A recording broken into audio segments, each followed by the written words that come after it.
Hello Taurus, it's umomgtarot, and this is your Who is Secretly Stalking Me tarot card reading.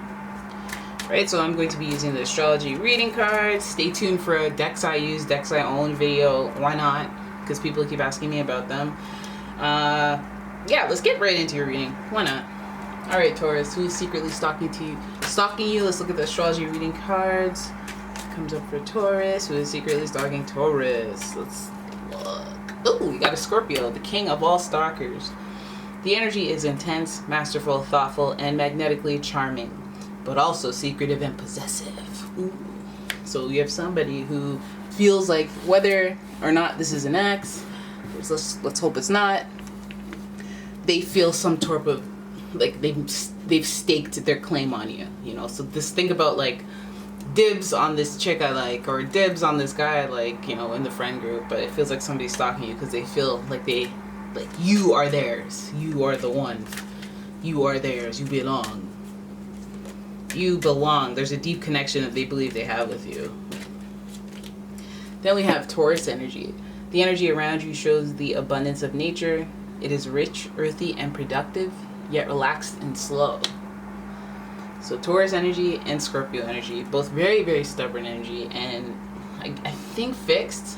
I should get more familiar with that, but even if not fixed, they're not mutable. They're definitely not mutable. I know Scorpio's fixed. Taurus, they're very stubborn, so it's like you can't tell them nothing sometimes, and usually a Taurus, they got a mouth on them, you know, and they're doers, they're productive. So between these people, I feel like there's like this, like, I can't, like, if I'm stalking you, it's because I feel that I have this, not only this deep connection with you, there might even be a little bit of betrayal in the story. Like if there's betrayal in the mix, then they definitely would be stalking you to plot out their revenge. But if it's not the case, there's definitely stalking if there's this deep connection felt, but also this energy of you can't tell me nothing, stubborn. So that's even like if you've rejected them, they're like, no, you just can't see that we were meant to be yet. Kind of feels like a twin flame relationship story, right? But Taurus, yes, very interested in people who make up the home or make the home very homely.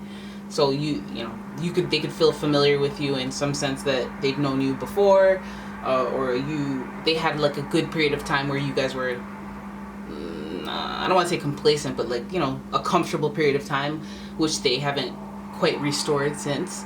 So it could be for that reason. But let's look at your last card, which Sagittarius. The energy imbues power, superior confidence, and enthusiasm with faith, good fortune, and authority. Traveler. So we also have Sagittarius energy, which we know to, you know, I always see the baby face when I look at a Sagittarius. They always have this really young-ish energy. Like, I know Leos do, but like Sagittarius, they look young in the face, even if they're like really old. And then remember, I always say they got them thighs. Whether it's a guy or a girl, they got some type of thigh thing going on. But Sagittarius are also man-eaters. Okay, man-eaters. So when they get, this is like somebody who normally they date, do whatever with whoever, but then when they get their heart broken by that one that they're not used to not having the power, you know, they get their heart broken by that one that they wanted to make it work with, and they're like, they can't get over it. It affects them in a deep and profound way. But let's have a look at the archetype of this person that we're dealing with, because it could be multiple things. I mean, Scorpio, creative, deep, artistic, all that beautiful stuff, and connection to the afterlife, so even a connection to death. Then we have Taurus, who's they like to build that home, they like to have financial stability, they're very like strong, they're very protective. And then we have Sagittarius, who likes to be free and likes to travel, likes to learn things.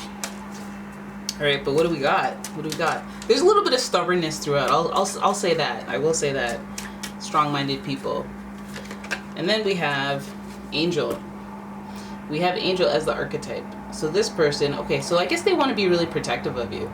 Light attribute, helping those in need with no expectation of return.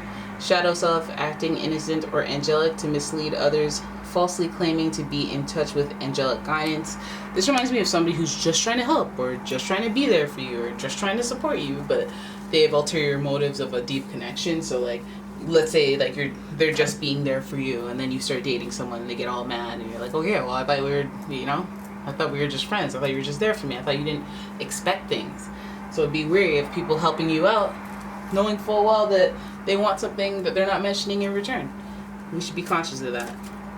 Alright, so let's have a look at the tarot spread. Who is secretly stalking? Who is secretly stalking Taurus? Is it an evil that Taurus already knows? Is it Scorpio, who Tauruses usually have some weird connection to? Don't know much about the Taurus-Sagittarius relationship. I feel like Sagittarius would annoy Taurus, to be honest, but maybe not. Alright. Ooh, 7 of Wands to start. We have a little defensiveness. Okay. Then we have 8 of Pentacles, hard work, but it's in first, so it could be a distraction as well. Oh god, we have somebody dwelling on the past, just they can't stop thinking about it.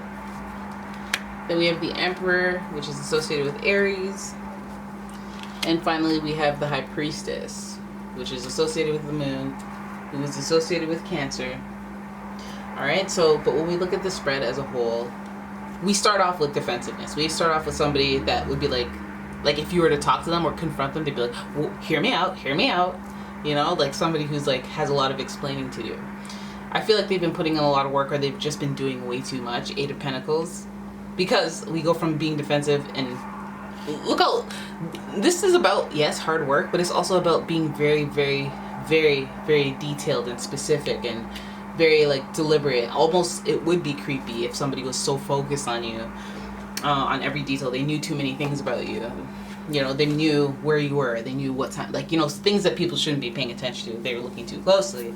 I'm starting to believe that this is an ex because I feel like there was a falling out or something that happened between you two that this person is reflecting on or processing. But because this is 4 of Swords, it may be somebody that you've completely forgotten, who you affected them and they can't get over it. They can't stop thinking about it. The 4 of Swords indicates that it was something like a fallout or argument, you know, conflict of some, any kind of conflict that, you know, they just can't get over. They've been reflecting on it. I don't think that they've reflected on it in a healthy way that would lead them to be like, oh yeah, we're good. No, it's fine. Although I don't think they come with that much vengeance. I know Scorpio's here, but it feels like they're just stubborn in the way that they're thinking. They may not have gotten over the situation because of their Taurus or bull-like stubbornness, but I feel like this might speak to the Sagittarius energy of wanting to know why, or feeling like they need to have closure, or you need to say something to them so they can feel better or move forward in some way. The Emperor here is associated with Aries, like I mentioned, and this is a person who initiates, okay? So they're like a leader, so I feel like this person may even be reaching out. They might take that action, and they might even, in like an authoritative thing, like they aren't just being like, oh, hey, what's up? They're like, I need to know why X, Y, Z, or, you know, they're coming there and they need to come in there with a little bit of confidence. And I feel like once they reach that level of confidence, they're gonna be like, you know what? Tell me this. I demand answers. You know, we need to have this conversation. We've been avoiding it, but I feel like it's them that'll be initiating that type of action. Then we have the High Priestess, and I cannot help but feel like there's this connection that you would see this coming. Like you would even randomly out of nowhere dream about this person and be like, huh, why? I'm not thinking about them. I'm over them. I don't care about them. Why am I dreaming about them? And it's because they're about to take an action and you're picking up on it energetically. I always say that Tauruses are the most like creative of the earth signs, and that they have this like psychic energy to them. No! Well, yeah, I don't think they have like clairvoyance type psychic energy. Most of the times unless they have like a water moon or something. But I feel like they are intuitive, where their actions just kind of guide them to the right things that help them, unless they're thinking in a low level way.